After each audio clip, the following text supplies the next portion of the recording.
I think a materialist approach to things is very, very consistent with my experience in Christian social justice. I feel like the deeper I get into anarchist practice, the deeper my faith is getting at the same time. I would hope that, securing means of life for all would be something all people of faith would say, oh yes, that's at the basis of what we believe. Those who are most marginalized know the most about the true, the good, and the beautiful.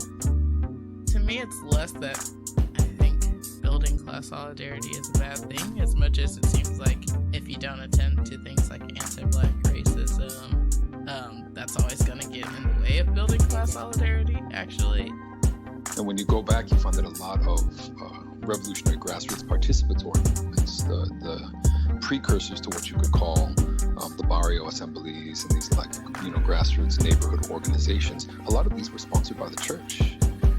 What does it mean to say that the Christian tradition is internally contradictory and there are antagonisms there and you're always being faithful to some aspects and betraying other aspects? Welcome to the Magnificast, a podcast about Christianity and leftist politics. I'm your co-host, Matt Bernico. I'm your other co-host, Dean Detloff.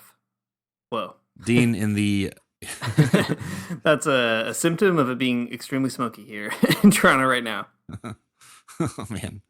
Well, in the immortal words of Matchbox 20 is Rob Thomas and Santana, it's a hot one. Yeah, and in the immortal words of someone else, it's the end of the world as we know it. And I actually feel pretty bad about it. I don't feel fine at all. Having a lot of respiratory issues, honestly. Yeah, that's right. That's right, folks. This is a Magnificast summer vacation Bible school episode. Between a big life-changing move that my family is undergoing and the fallout from the Canadian wildfires that Dean is suffering this week, we're going a little bit light. We're not going to be reading any big books to you, but we are going to be talking about a lot of interesting cultural commentary around Christianity. It's going to be great. But before we get there, Dean tells me he has a game that he wants to play. He wants to do a bit to get into the spirit of things, and I'm so excited for it. That's right. It's a real summer vacation kind of bit. I've been doing my summer reading to prepare for school this fall, the bigger vacation Bible school that never ends of life. And this one, the bit is called Pastor, I Hardly Know Her. And I can tell you're pretty excited about it already. I'm going to go ahead and here's how it works, Matt. I have been doing a lot of research. It's true that we didn't read any big books for the pod, but I did do my own reading outside of class, my own homework, and I did read Wikipedia today for about 20 minutes. And here's what I've done. I have created 3 profiles of popular televangelists in the last century, the 20th century. And for each of these individuals, each of these pastors, I've collected 2 facts about their life that may give you a hint as to who they are, or maybe some fun trivia that you can use at a party later, and also the titles of 3 books that they've written. And for each person, okay. Yeah, I know, I'm being pretty generous here. For each person, I'm going to give you 3 choices of who it could be. I'm going to have you guess between those 3 which pastor it is based on that information. How does that sound? It sounds good. I feel like this is something I can do. What am I playing for here? That's a great question. What are you playing for? At first I thought you'd just be playing for the love of the game, but I can tell that that's not going to swing it. Let's see. As a good Christian, what can I promise you that's basically meaningless? Another crown in heaven, I guess. Yeah, that's going to be it, Matt. For each one of these, you're going to get another crown in heaven, and I hope that you get at least 3. That's great. Now we're talking. Some real prizes. That's right. Real prizes. Real metaphysical prizes. I'm going to give you, let's see. Should I give you the names at the beginning or the end? Which do you prefer? I'll give you a little bit of agency here, Matt. At the end, I think okay. is the best. Great. Okay. Good idea. So here is the first 2 facts for this first pastor. Number 1, he's married or was married to Adelia Dee Elmer, a fashion model and beauty queen in the Miss Ohio State contest. Okay. So I'm sure that's signaling all kinds of important synapses firing in your brain. Number 2, this person had business dealings in Africa with former president of Liberia and convicted war criminal Charles Taylor and former Zaire president Mobutu Sese Seko. This could be literally any evangelical right now. You're not helping me. Yeah, but this one was married to Miss Ohio State. And 3 book titles that might help you sort of finish the circle in your brain. The first is from 2009, a recent title. It's called Right on the Money, Financial Advice for Tough Times. Okay. 1984, the title Answers to 200 of Life's Most Probing Questions. And 2003, Bring It On, Tough Questions, Candid Answers. Okay, who are my choices here? All right, your choices here are going to be Jimmy Swaggart, Billy Graham, or Pat Robertson, the topic of a recent Magnificast episode. This has got to be Jimmy Swaggart. That's my guess. All right, final answer for the crown in heaven, Jimmy Swaggart. You would be wrong. It was Pat Robertson. Oh no! Yeah, my crown. Your Pat crown. Robertson. He was married to. Wow. Okay. All right. Yeah, he was Fine. married to Miss Ohio State herself. I should have known. All right, I'll get the next one though for sure. I think so. I believe in you. All right, moving on to Pastor number 2. Pastor, you hardly knew her. The first fact: being investigated by the U.S. Department of Justice, this great man of God used the controversy to raise more funds from his audience, branding the investigation a witch hunt and asking viewers to, quote, give the devil a black eye. Okay. I think I might know who this one is already, but Great. keep going. All right. Here's one that'll bring back a fan favorite already from the game here. On CNN, Jimmy Swaggart stated that this pastor was a cancer in the body of Christ because of a sex scandal. In February 1988, Swaggart became involved in a sex scandal of his own after being caught visiting prostitutes in New Orleans. Just a little bonus trivia for you there. Uh-huh. And 3 books that this illustrious author has published. In 1976, Move That Mountain.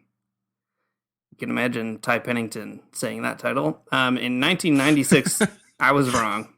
And in 2014, Time Has Come, How to Prepare Now for Epic Events Ahead. And your 3 choices for this particular pastor are going to be Jerry Falwell, Jim Baker, and Kenneth Copeland, the man with the biggest jaws in ministry. Oof. Okay, so Jim Baker was my first initial thought.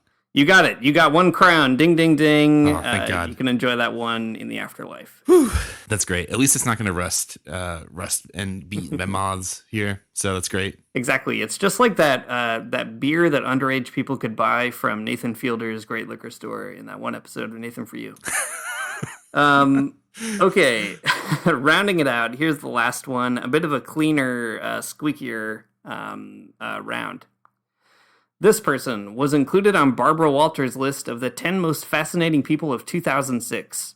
Former presidential candidate John McCain described him as his favorite inspirational author, and his family attended an Easter breakfast hosted by President Barack Obama at the White House in 2010, so a bipartisan favorite. All right, okay. You got that? So here's number 2. According to the Houston Chronicle, his church's income was $89 million in the year ending March 2017. More than 90% of that was raised from church followers, and barely 1% of its budget went to charitable causes. Big yikes. Not good. And 3 book titles.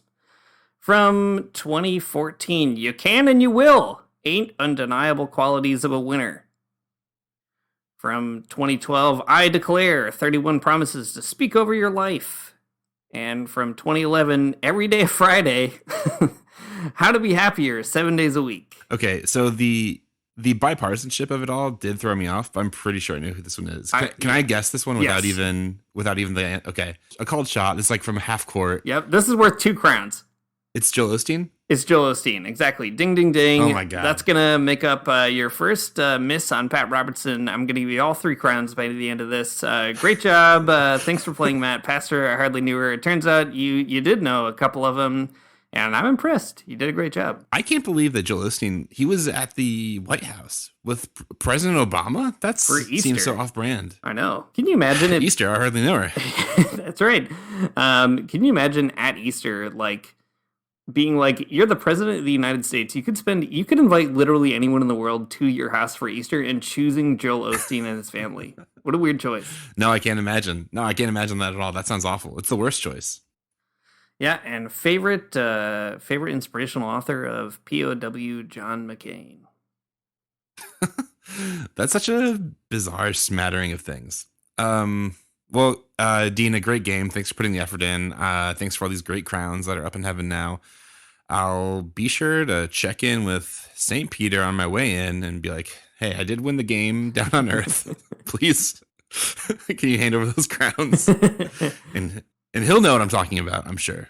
He will.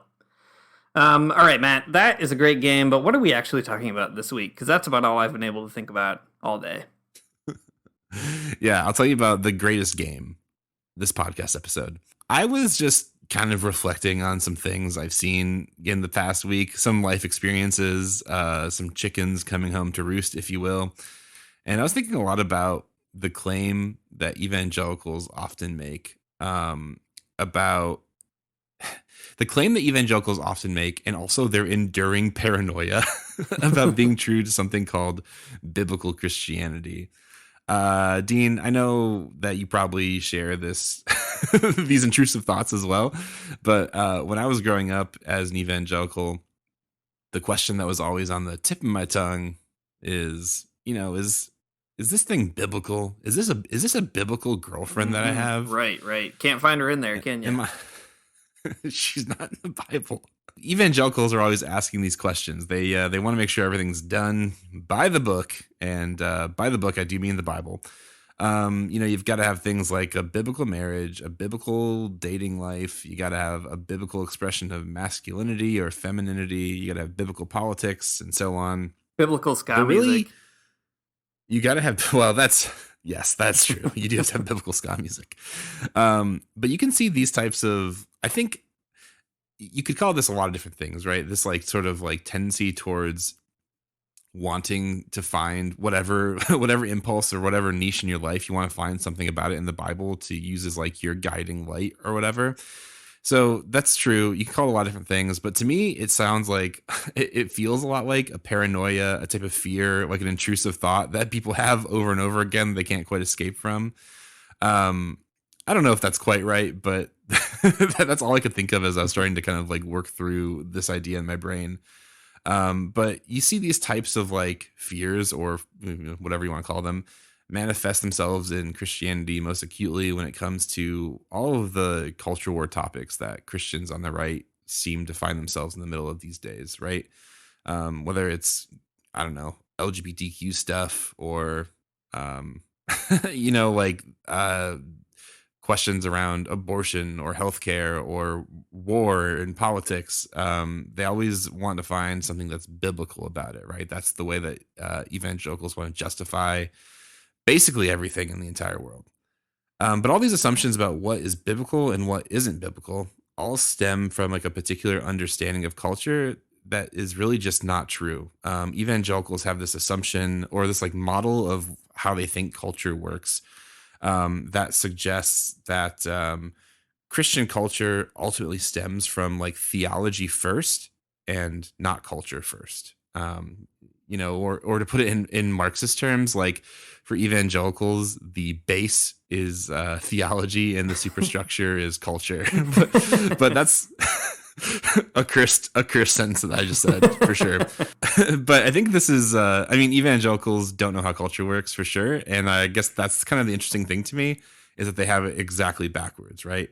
Rather than the assumption that Christian culture it ultimately stems from theology, it's like the other way around, that Christian theology is downstream from culture and from political economy. I think is maybe the point I think I want to talk about and how that works out in evangelical Christianity. I mean, I don't know exactly what I'm trying to get at here other than just trying to like turn over a rock and see how this whole thing works because it's been like plaguing my Twitter timeline. So this is a little bit selfish, I suppose. So in this episode, we're going to put on our cultural theorist hats. My cultural theorist hat is like a big Dr. Seuss hat. I don't know what yours looks like, Dean. Mine is, let's see, for cultural theory, probably a big backwards cap. Okay, that's fine.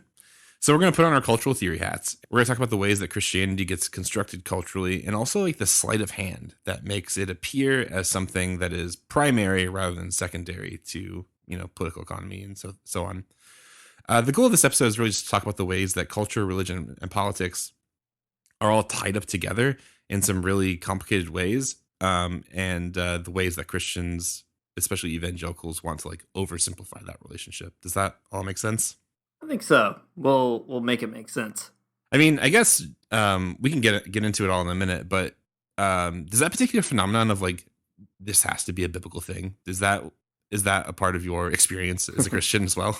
Yeah, for sure. I mean, when I was an evangelical in high school and shortly thereafter in my detour in Catholicism, I think describing it as an intrusive thought actually makes a lot of sense to me, specifically a person who does have OCD, because I think that it actually probably did manifest that way kind of for me, which is to say that it's a real anxiety about whether or not your life is patterned in a biblical way, and having that be sort of the controlling decision-making calculus that you have. And I also remember it feeling really kind of strange to be in that transitional phase of like, okay, I don't only listen to biblical music because I kind of like these other bands, but like, can I do that? Or can I like find a way to biblically argue that actually if it's a secular band, there's still some kind of Christian meaning that I can derive from it? There's a sort of obsession with making your life conform to a pretty, like, on the one hand, naive, but on the other hand, actually very complicated idea about what the Bible is and what it does or how it should direct your life. So, yeah, I mean, it certainly, like, forces you and forces your brain in some weird directions when it comes to encountering cultural products around you. Yeah, I think that makes sense. The other part of it that sticks out to me as, like, being kind of important and being more than just about, like, poking fun at like the weirdness of evangelicalism is the ways that I think conservative politics and like right-wing politics use this particular construct of biblical Christianity as a bludgeon to try to I think keep people in line, like when it comes to orthodox theological beliefs and the reproduction of capitalism and heteronormativity and so on. I this is like an extremely stupid way to I think maybe encounter this in the world. Not saying this person's stupid, just like it's just dumb. But like scrolling through Twitter or whatever, I'll see somebody like Mason Menenga who is going out of his way to stir up the beehive that is like weird conservative Christians. And he'll say something funny and they'll fall for it and then start arguing with him about something stupid. And I guess it's to me, it strikes me as like maybe a little bit more important than I think, because Christians on the right will ultimately say, well, if you're not really following this particular type of like, fabricated biblical Christianity, you're not really a Christian. You're leading people astray, whatever, all this kind of stuff, as a way to, try to safeguard their faith in a particular way, but also keep a certain type of social order. And I think it's just like dubious. And it's dubious. It's bad. It's like a disciplinary measure by right-wing Christians. And I feel like if we maybe just understand it a little bit better, it's not like we can like disarm them or we can argue better with them on Twitter. That's not really the point. It's just to like maybe understand like what's happening a little bit more, so we could just understand it a little bit better. Yeah, I mean, I think it's also worth talking about though, because there are some interesting wrinkles to the Christianity and culture conversation, and in some ways, this is not like a recent or even evangelical invention. It's like as old as Christians have been thinking about the world around them, they've been running into that problem. So you have even somebody like Augustine in City of God trying to figure out, how exactly do Christians kind of sojourn through the world? Like the city-state is not our home, but also like he's a bishop in Rome. What's he supposed to do with that? Or even the kind of age-old question of like Athens and Jerusalem is kind of a, how much chocolate do you get in your peanut butter situation? Like Christians have always had a hard time like parsing that out. And you get this sort of monastic response too to the Christian embrace of the city, that when Christianity becomes more mainstream, and you can practice it in an open way in an urban area. There are a variety of other Christians who take the opposite tack, and they go out into the desert and kind of reject everything there is to do with the very idea of a kind of Christian civilization. So I think it's like evangelicalism is doing that in a different way. They're not being like the Desert Fathers or something, but they are maybe one bizarre and specifically very capitalist kind of manifestation of that tension within Christianity. Mm-hmm. So I think it's worth talking about that. And I think also there's sort of there's a left-wing way of making this point that I think also has some problems, but gets you somewhere kind of interesting. I mean, we've talked about this on the show in the past before, but one thing that I find so fascinating reflecting on my own evangelicalism is that it kind of like forced me out of itself at a certain point, or like self-destructed because of this very binary that like if being a Christian is supposed to take you out of culture, then shouldn't it also take you out of like being a Republican and even being an American or whatever it might be? That your devotion to Christ and your desire to be truly biblical, the Bible's a weird book, and if you really tried to live by it, like, you'd probably be something like, I don't know, a bizarre form of anarchist or something, So, I think there's a progressive way of kind of making that point too. So all that to say, I think it's good to talk about the theme, not only to understand evangelicals being weird on the internet, but also to try to understand something that's a feature of Christianity itself and kind of like breaks off in both directions. I think that's right. Yeah, it does break off in both directions in some positive and some negative ways. And now that we're like, 20 minutes into the episode, maybe I can parse out a quick hypothesis about this even that, it's not that they're okay. So evangelicals might say that if you're not a biblical Christian in the exact way that they say that you should be, you're a cultural Christian. You're just, picking up what you think is worth picking up and leaving what you think is worth leaving behind. And you're also kind of making it up. And I think that that's just Christianity, like whether you want it to be that or not. I know that's like maybe that's a big chunk to bite off right here, but I think that's it, right? Christianity is always a type of cultural construction. You're always taking things, you're always leaving things behind. There's no such thing as like, evangelicals love to talk about cherry picking through the Bible, and that's just what you're always going to do. Sorry, you're never going to take it all with you, and even if you could, you wouldn't want to. I remember when I was like, I think kind of coming through evangelicalism in a weird way, there's a book that was really popular for like a summer that was called like A Year of Living Biblically or something. I remember that. It was a wacky book about this guy who was just like, living really strictly by Levitical laws or whatever it was. And, the point was like, you can't actually do this. And even that would have been like a particular interpretation of what the idea of biblical meant. Right. And I don't know. All of this to say, I think that we're always doing this, right? We're always kind of picking up different measures and hermeneutics by which we are reading our tradition and that we're like coming to some kind of conclusion about what is really Christian or what is worthwhile Christian or something. And I feel like if you can kind of accept the postmodern point that you're always constructing the discourse and you're always kind of living in tension with some parts of the discourse, that I feel like it's just a lot more honest, right? It's more complicated for sure, and there's more to parse out. But it is, I think, a more honest way to live your life. Yeah. Quick aside, by the way, speaking of that book, The Year of Living Biblically or whatever. So when I was in evangelical college in Grand Rapids, Michigan, which is an extremely evangelical place, there was this guy who was like our campus pastor, kind of, or something like that, named Ed Dobson. And he had been a pastor at some other big church, and then he got I don't remember, some kind of degenerative disease, but he, like, in light of that situation, decided to kind of experiment with his Christianity in some interesting ways. And the big scandal in our evangelical campus is that, so he had like been inspired by that book, The Year of Living Biblically, and he decided to do it himself as well as a pastor. So he did The Year of Living Like Jesus, and he did all this wild stuff, right? He ate what you're supposed to eat in the ancient, texts or whatever, and he didn't eat the stuff you're not supposed to eat. He like wore clothes without mixed fibers, all that kind of stuff. And the big scandal is that he did vote for Barack Obama. in that year. And everyone was like, are you kidding me? So anyway, just a really incredible performative example of exactly this problem. Like, here's a guy who literally is like, I'm going to try to live as biblically as I possibly can. And I guess my conclusion from that experiment is like, I should vote for Barack Obama. Right. That's so funny. Not like whatever. Voting for a Democrat is whatever. There's nothing to it, I guess is how I feel. Yeah. But it's funny that's the scandal. Great.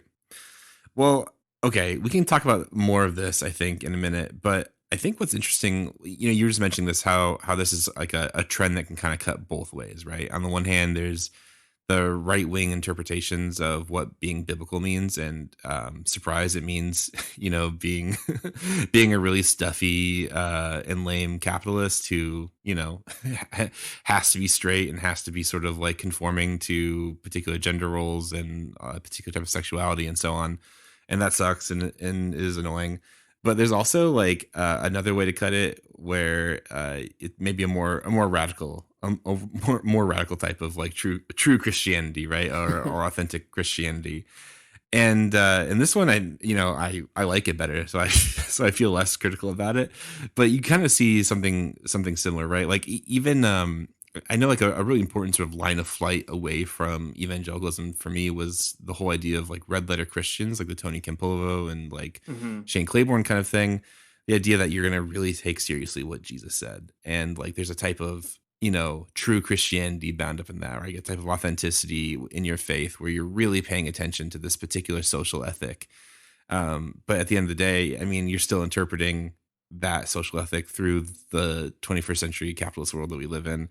And of course, like people like Shane Claiborne and Tony Campolo, they're like maybe a little bit more upfront about that particular dynamic, but still you're after the same thing and you think you're getting that true authentic Christianity or whatever. But really what you're doing is, still constructing a particular type of religious orientation. Mm-hmm.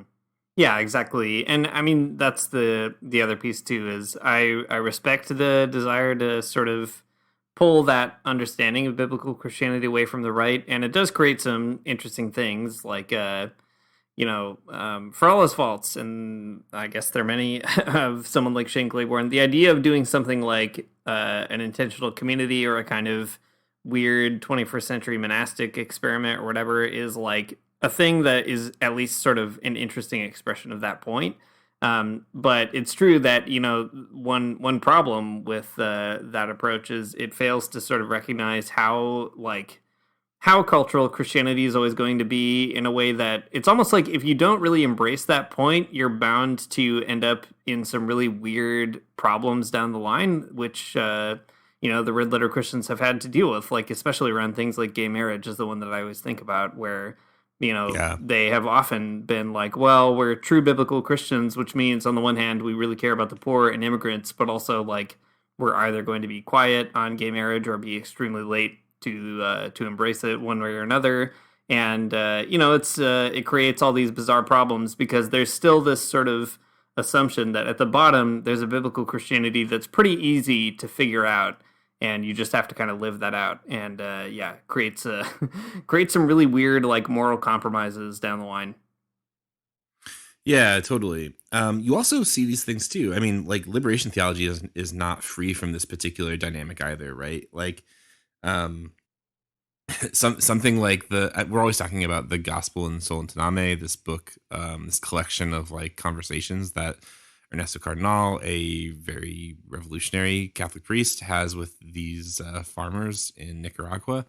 And they're having conversations about, what does it mean to be a Christian? What's happening in the Bible? And then also like what's happening in Nicaragua. And there's a type of Christianity that does emerge around that. I mean, you can see different types of Christianity that emerges from liberation theology as well. That is like, has that authentic feel to it, that has like a type of seriousness to it that is lacking from other types of Christianity. And I think that's totally cool. And I'm, again, extremely invested in that whole type of thing. And I think that's an expression of faith that I think is really important to me. But at the same time, it's also, it's a particular construction of the faith. And I think like, fine, good, it is a construction of faith. And I think I like it. Well, something I really think that is interesting about the Gospel in Sol and Taname on this point in particular is that they kind of embrace that it's a cultural Christianity in a way that evangelicals and other Christians can't, right? Like when you see them reflecting on the Magnificat or something, the Song of Mary, they just like have no problem like deliberately importing it into a Nicaraguan context and in ways that are like not probably exegetically accurate or whatever, but that's not really the point of doing it. And you kind of see Ernesto Cardenal playing with that sometimes. Like occasionally his editorial voice in the conversation tries to pull them back to the text. And then other times he just sort of like lets it run, and they say what they say and kind of make the text their own. And I think there's actually something more honest about that. Like it's not so much about finding the interpretive kernel of the text and then applying that in a one-to-one way to your situation as though that were even possible, but rather kind of figuring out what the text is trying to activate in its own time and then figuring out how you might activate the same kind of impulse in your own context. So I feel like, there's something very different there as opposed to maybe what the kind of progressive expression of trying to figure out what's Christian and what's cultural Christian or whatever. There's something different happening there because there's kind of an embrace that like we're going to just create a Nicaraguan cultural Christianity in a way that is pretty cool. Yeah, there's definitely a playfulness in it when it comes to Cardinal and the whole gang. They're talking about it in Soltaname. That's different. I think that's an important thing to point out. Well, great. I think that we've got it on the table. We've got the idea out. At least where our position is, right? We're saying that authenticity is a hard thing to maybe like nail down, like exactly, or like a biblical Christianity is a hard thing to nail down. But what we are saying is that there's like a type of construction that's happening here with all these types of faith. And it doesn't mean that like, well, I mean, obviously I think the right-wing types of the right-wing expressions of faith aren't very good and we should probably do something about them. But what I'm saying is that like,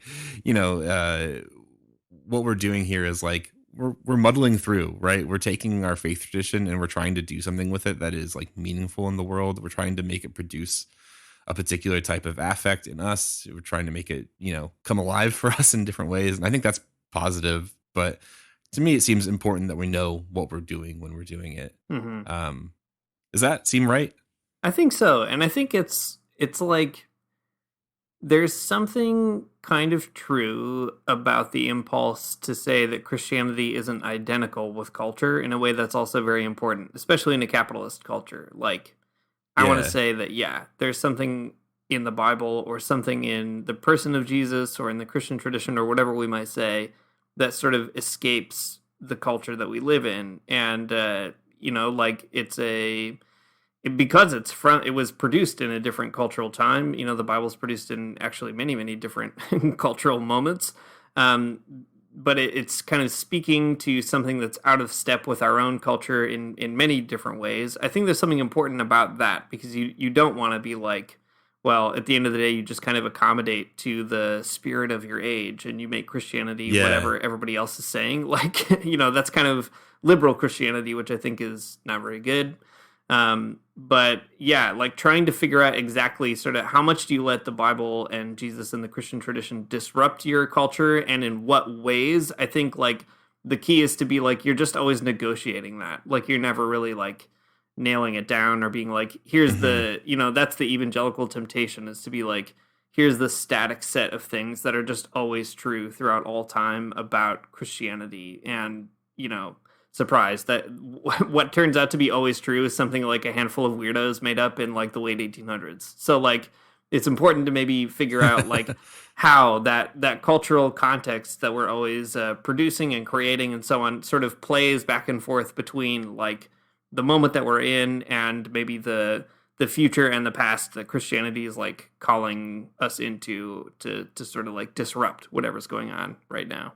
Yeah, that's a really helpful thing to say because I guess I don't want to make it sound like, Christianity can just be like whatever you're doing and you can kind of shape it and form it however you want. Because that's not what I'm saying. I guess like the thing that's hard to kind of wrap your mind around is that this is maybe a philosophical point and I'll try not to put it in a particular jargon that I'm apt to putting things in.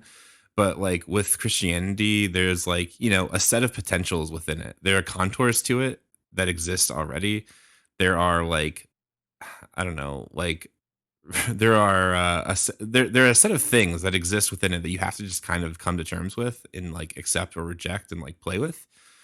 And some things that are, you know, more negotiable than others, but still you have to figure out like what you're going to do with each of these components or each of these parts as you kind of figure them out and you know, decide what your faith tradition is going to look like or how it's going to push and pull you. I guess what I'm trying to say is this is a stupid metaphor that I've used on our Discord a lot of times, and people don't like it on our Discord, and I'm going to double down on it. But it's as if you had a Sega Genesis and you have a Sega cartridge, and you have to put the Sega cartridge in the Sega Genesis, and you can't put a Dreamcast, you know, you can't put a Dreamcast disc in there. And that's what Christianity's like, and that's all I can think of ever. So fine. Yeah, that's true. I mean, it's always tough too to kind of negotiate like what is I don't know, like Christianity. On the one hand, you want to say Christianity is kind of whatever people who call themselves Christians end up like doing. Like, there's a part of me that wants to say that, and that's a tension that we talk about on the show a lot, because it's important to recognize, for example, that, you know, the people who instituted like a colonial vision of a slavery-based society in what would become the United States, like those people did that with Christian theologies in mind. And like, if you really want to understand that history, you actually have to really also understand the Christian kind of ways of thinking that led to that kind of world, a specific kind of Christian world. And to say that they're not Christian would be disingenuous, you know? So like, there's part of me that wants to be like, for that reason, we have to be like, yeah, Christianity is kind of whatever we say about it, for better or for worse. And on the other hand, too, like John Brown and Nat Turner, like they're also Christians out there doing it differently, you know? And we're all kind of part of one big, disgusting, bizarre family that is not very functional. But you know, that's on the other hand, you also want to be like, but there's something, maybe like I'm still a Christian person, you know, so I want to be like, there's something in that tradition that I think is not exhausted by like whatever Christians say and do with it. There's something that I specifically resonate with, or the community that I'm part of kind of resonates with. So, and I think that too is always like an undecidable thing. It's like a negotiable thing, or as Marika Rose puts it in the intro to every episode that we have here, you know, you're kind of always betraying some aspects and being faithful to other aspects of Christianity, and you're just kind of like stuck with that problem, I guess, always trying to figure out what you're going to betray and what you're going to be faithful to. Totally. Yeah, that's great. Marika, she's right about everything.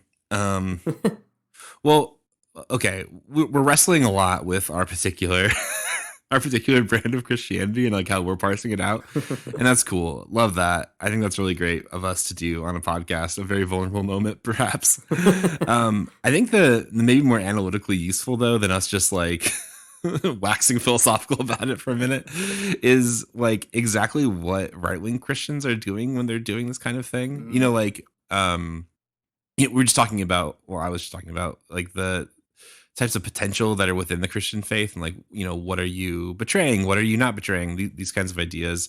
And like, what is it that right-wing Christians are doing when they are like constructing a type of biblical Christianity? I think that's a really important question. You know, we were talking about Nicaragua, we're talking about other sort of revolutionary situations, or even just kind of more progressive liberal situations. But Christians in the US, I think, have to come to terms with the idea that they are, whether they like it or not, well, I mean, they like it secretly. They are they're a hegemonic force with like a lot of power in the world, right? Right-wing Christians, they've got a lot of power. They don't want you to think that, though. They want you to think they're just like small little beans out there floating around, but they have an immense network of power. And I think that it's really important to parse out exactly how that is and like what that looks like. But I think the thing that's kind of interesting about Christianity, and especially evangelical Christianity, that's, you know, conservative and like right leaning, is that like those structures of power are really hard to square with the story of Christianity or the story of Jesus, who is, you know, always talking about the importance of the poor and the oppressed, you know, and even in the epistles in like the New Testament, you're always hearing about the oppressed church. you're hearing about martyrs, you're hearing about, people who are suffering for their faith, right?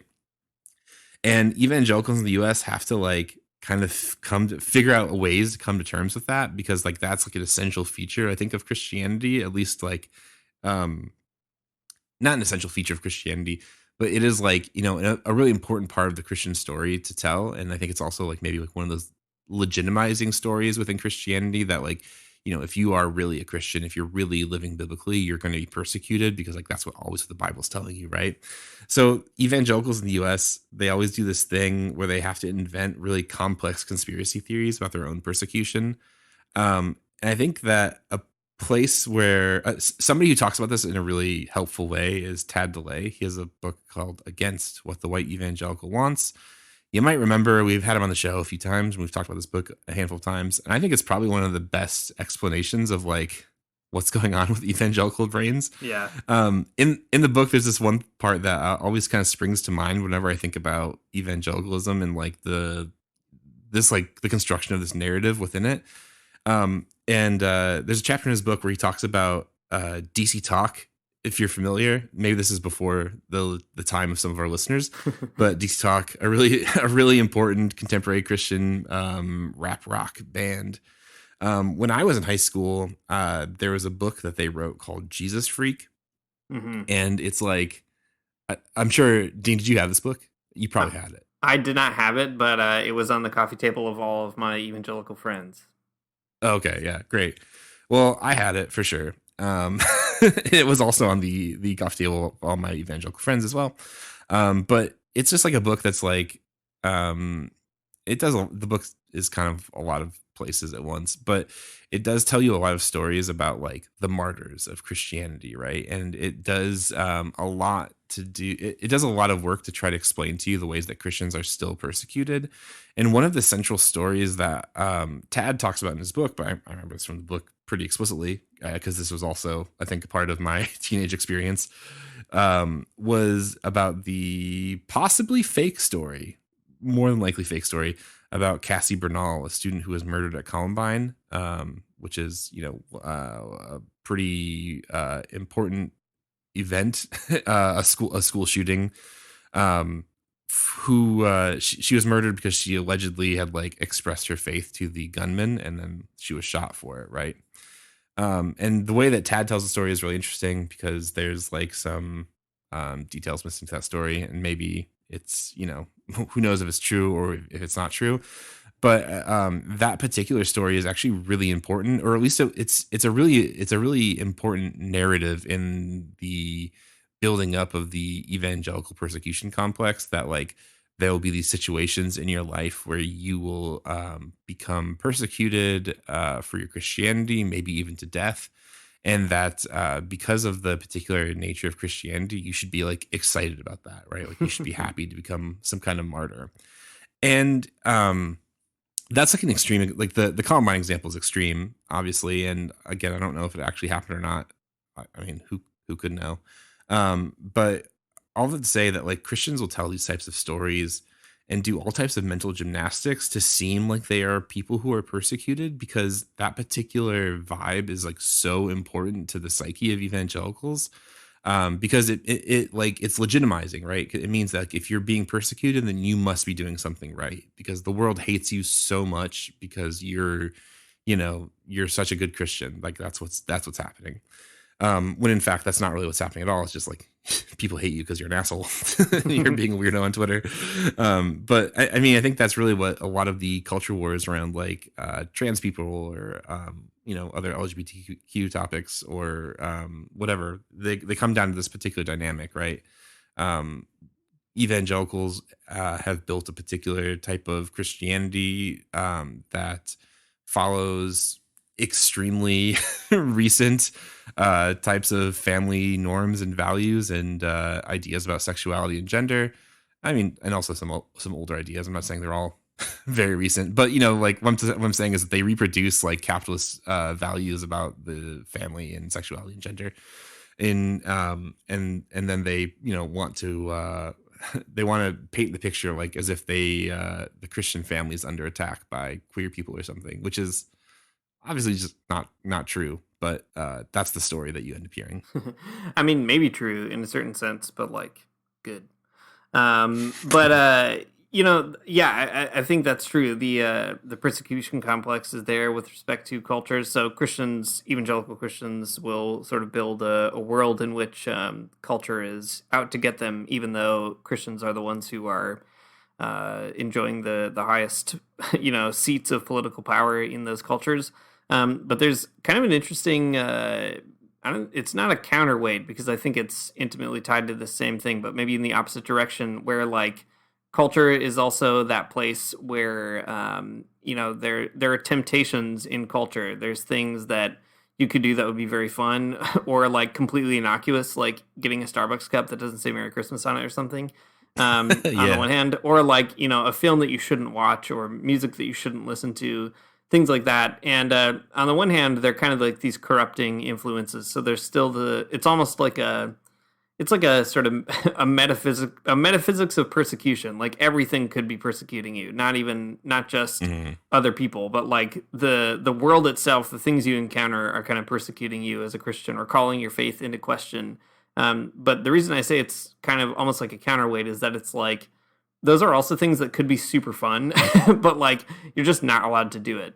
And it's the fact that it could be fun that makes it that much more important to resist for Christians or evangelicals, right? So, the reason it's a temptation to listen to the great radio bands is because everybody loves them. And if they didn't love them, it would be easy to resist that temptation. So I think there's also a lot going on there about how like the resistance to being a cultural Christian has a lot of sunk cost built into it, because it's like, not only are you trying to resist this culture that you think is persecuting you, but also like, if you stopped doing that, you'd have to admit that you just like missed out on having a ton of fun for a very long time, or like, you're suffering and so you want everybody else to suffer around you. I mean, evangelicalism is basically a Christianity of like misery loves company. I think that's sort of the theological premise at the bottom of it. And I think that has always been a bizarre thing to me about, I don't know, evangelical engagement with culture, that it's a persecuting thing. It's also just like a ton of fun that you're not allowed to have. It's like those, and that itself feels like persecution in a really weird way. I think that piece is actually really important, because there's a certain way you could construe this, and you could be like, yeah, well, evangelicalism is just like a really hyped up type of like asceticism or something, right? Like, it's about fasting or like, rejecting certain types of things, just like monks do or the Desert Fathers do or whatever.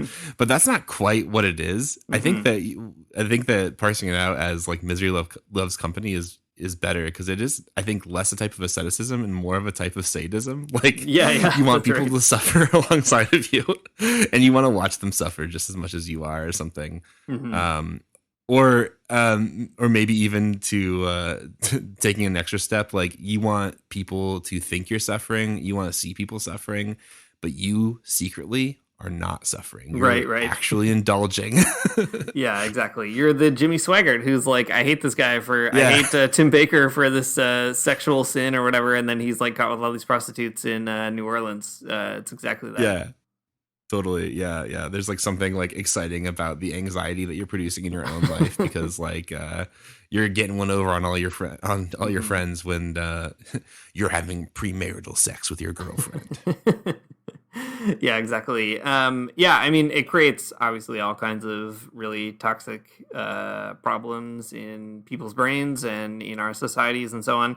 But I think the other thing that's really weird about the conversation is like, so evangelicals are opposed to cultural Christianity in one way, but what they can't really understand, as we've been saying, is that their Christianity is also a cultural Christianity. It just happens to be like, Western American imperialist Christianity. So it really is about like hyper defending a specific kind of cultural Christianity, but without recognizing that that's what it is. So it's doubling down on cultural Christianity in an ironic way, because it's, incapable of kind of seeing what it is.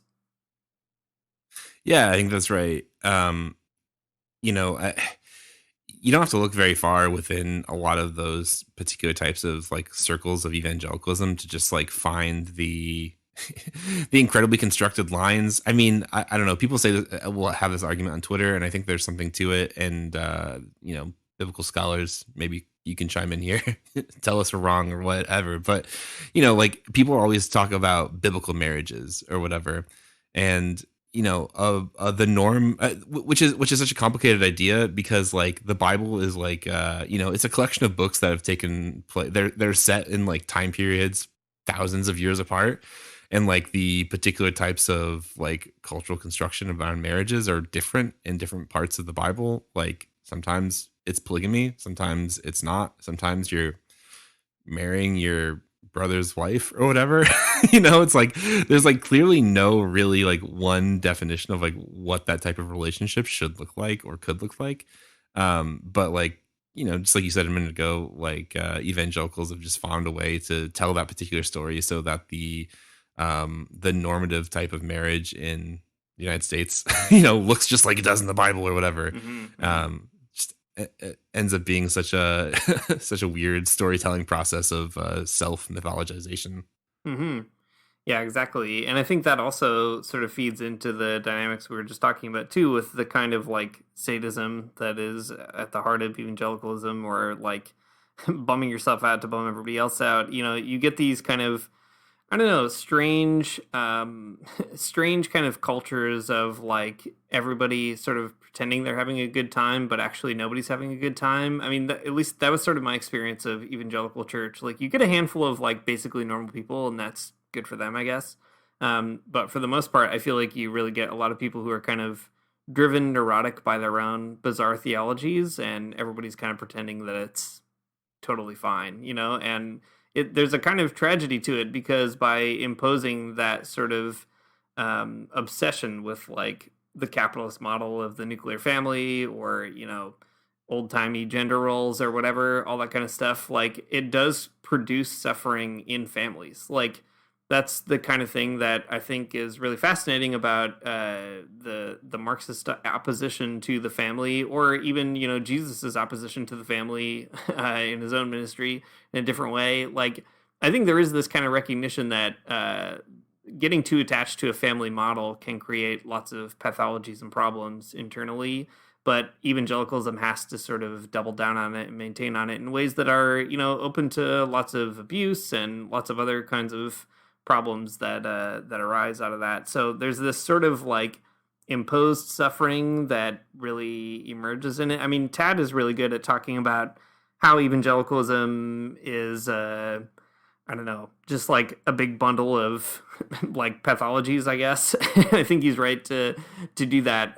But it is also like such an incredible vehicle or vector for like self-inflicted pain that I think is really challenging. And the hardest part about it is because it's all sort of premised on the point that like this is biblical Christianity as opposed to cultural Christianity. It's like really difficult to pinpoint like where's the source of that pain or that anxiety. And I don't know, I have a lot of sympathy for evangelicals, and maybe it seems like kind of condescending sympathy, or like a yucky kind, but and maybe it is that also, like, to be honest, but there is some sympathy there of being like, dang, it's gotta suck to be so sad all the time for literally no good reason.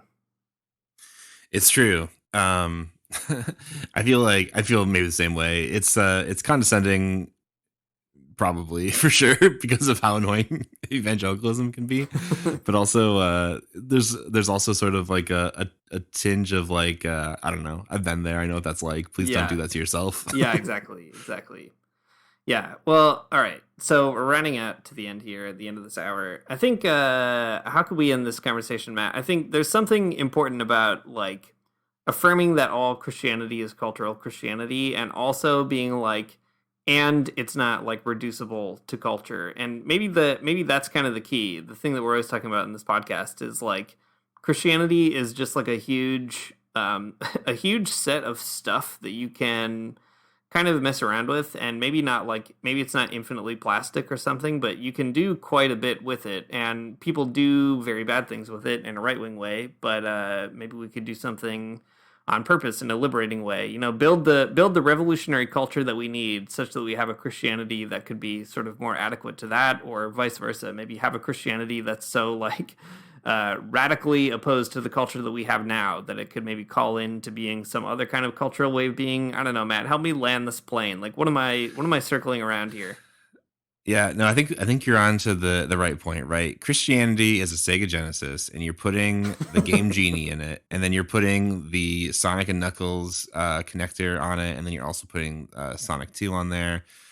And the point is here that like we can be intentional with the ways that we cultivate our particular expressions of faith without fear of like doing it wrong. I think that's probably okay. I guess like to me what seems important is that Christianity is like a long history of people just like kind of trying things and like trying to be faithful, right? Like trying earnestly to be really faithful in like what they're doing.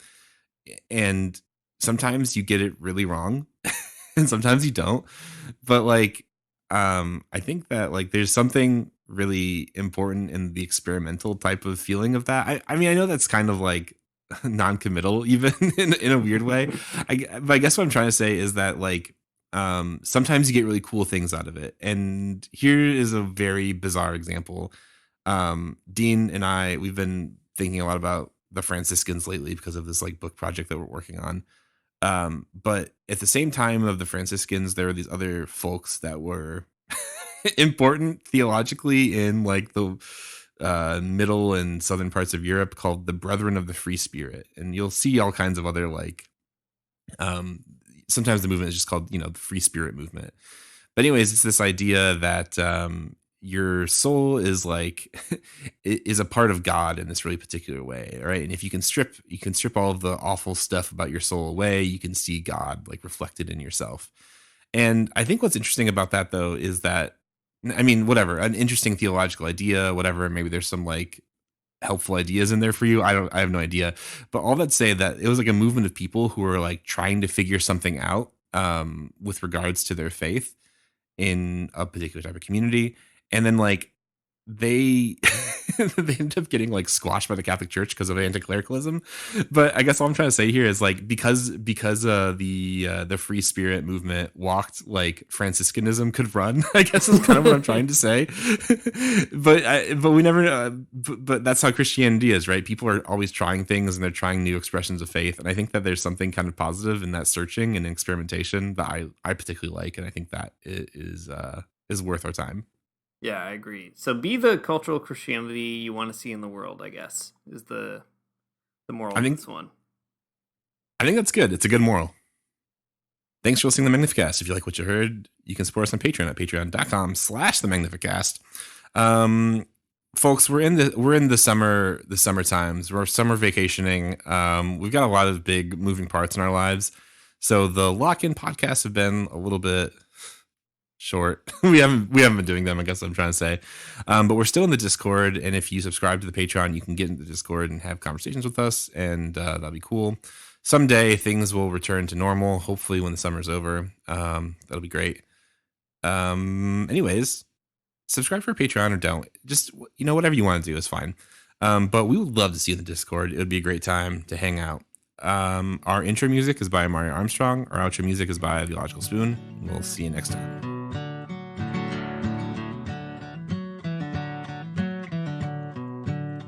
I don't wanna get up for church in the morning, souls alive. Heaven come to earth and there won't be no church. We'll meet down by the riverside. There we'll swim with all creation. Never get tired, never bored. Don't worry, someday there'll be no dam between us and our Lord.